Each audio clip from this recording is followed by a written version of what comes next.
out as important, including involving women in terms of their participation in those institutions. There was also the aspect around the integration of gender and women empowerment in poverty alleviation strategies as key aspects. The pivotal role of effective governance and policy frameworks were also emphasized in terms of promoting gender equality and women empowerment. Issues of financial systems and investments that are focused on addressing the issues that women and girls face were also key in terms of the issues that came out of CSW68 in line with the priority theme. The issues around strengthening institutions that work on gender equality and women empowerment. These include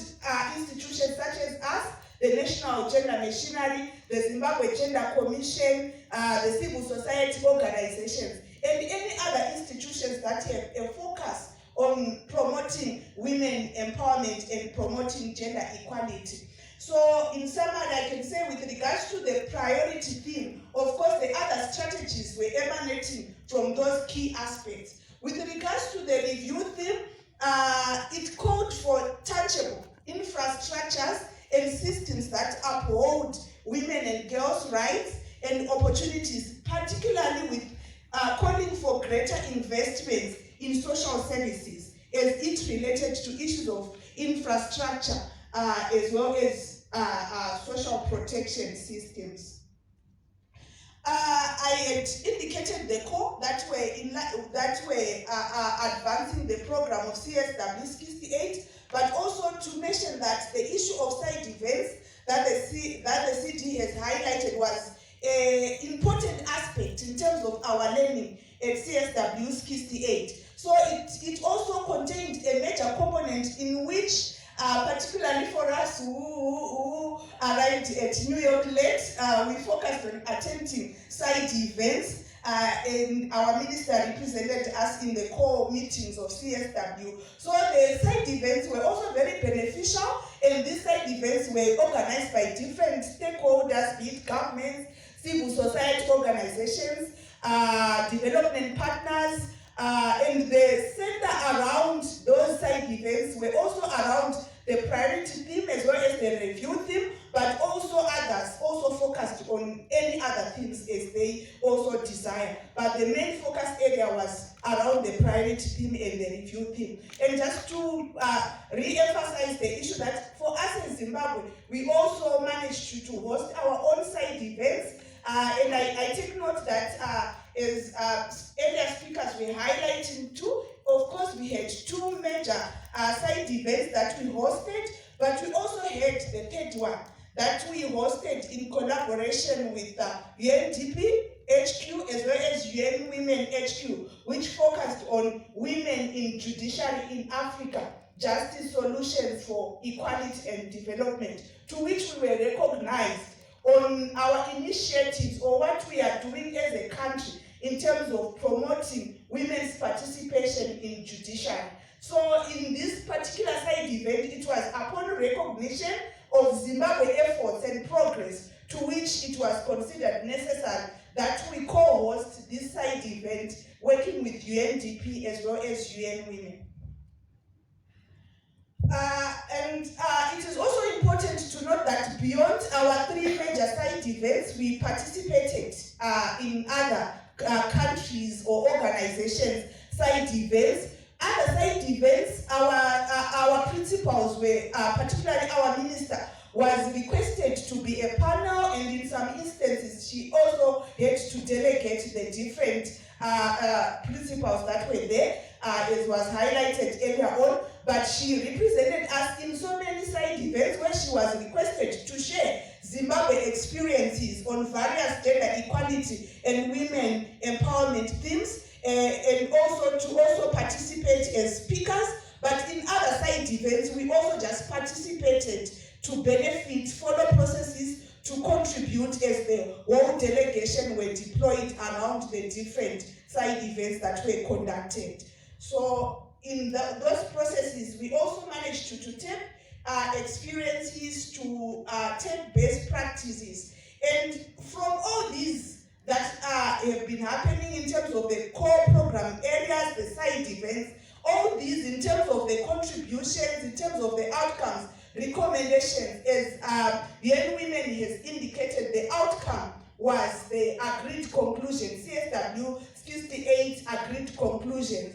which summarizes strategies and recommendations that emanated from all these discussions in terms of interrogating the gaps, what are the recommendations, what do we need to do then to address the different gaps. So these were summarized and synthesized into the agreed conclusions. And these agreed conclusions are a pledge or a commitment, to show commitment by member states that we are going to work, we are going to accelerate the achievement of gender equality and women empowerment in the context of particularly the priority theme around addressing poverty, strengthening institutions, and financing with a gender perspective. And another outcome of CSW68 was the adoption of resolution on women, the girl child, and HIV and AIDS. And also just happy to say as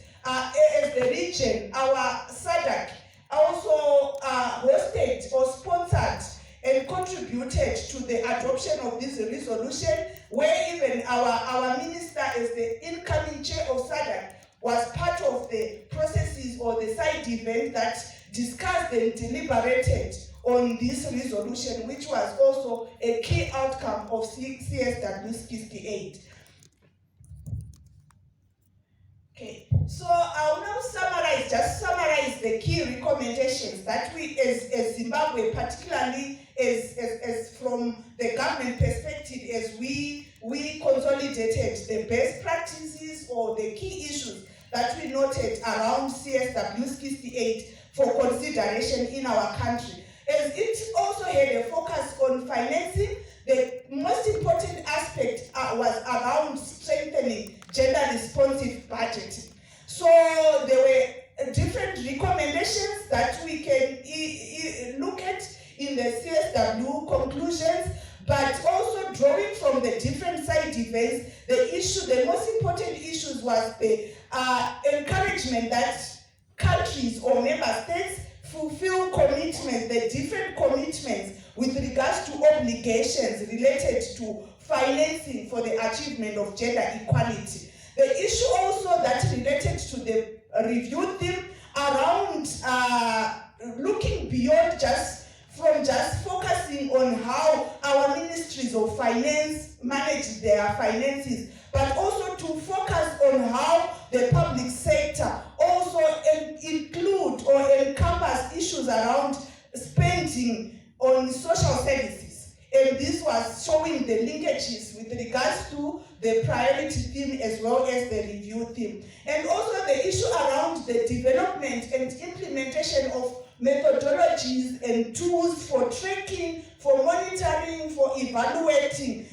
gender responsive budgeting, and including gender equality and women empowerment issues. And also key issues around accountability of our ministries of finance, our financial institutions, in terms of ensuring that